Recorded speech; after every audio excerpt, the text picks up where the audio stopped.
ಆಗ್ ಬರ್ತಾನೆ ಈಗ ಬರ್ತಾನೆ ಅಂತ ನಾನು ಕಾಯ್ತಾನೆ ಇದ್ದೀನಿ. ಆದ್ರೆ ಅವನು ಇಷ್ಟೊತ್ತಾದ್ರೂ ಬಂದಿಲ್ಲ. ಅಯ್ಯೋ ದೇವ್ರೆ, ಈಗ ನಾನು ಏನ್ ಮಾಡ್ಲಿ? ಹಸೆ ಮನೆವರೆಗೂ ಬಂದು ನನ್ನ ಮಗಳು ಮದ್ವೆ ನಿಂತೋದ್ರೆ ನಾಳೆ ಯಾರು ಅವಳ ಮದ್ವೆ ಆಗ್ತಾರೆ? ಕೌಸಲ್ಯ, ಇಲ್ಲಿ ಕೇಳೋ ಜನಕ್ಕೆ ನಾನು ಏನಂತ ಉತ್ತರ ಕೊಡ್ಲಿ ಅಣ್ಣ? ನಾನು ಏನ್ ಮಾಡ್ಲಿ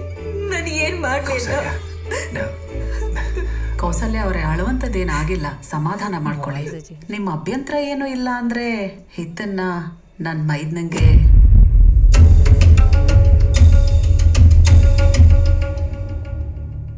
ಇಂಥ ಸಮಯದಲ್ಲಿ ಎಂತ ಒಳ್ಳೆ ಮಾತಾಡಿದೆ ತಾಯಿ. ಆದ್ರೂ ನನ್ನ ಮಗನಿಗೋಸ್ಕರ ಸ್ವಲ್ಪ ಹೊತ್ತು ವೇಟ್ ಮಾಡೋಣ.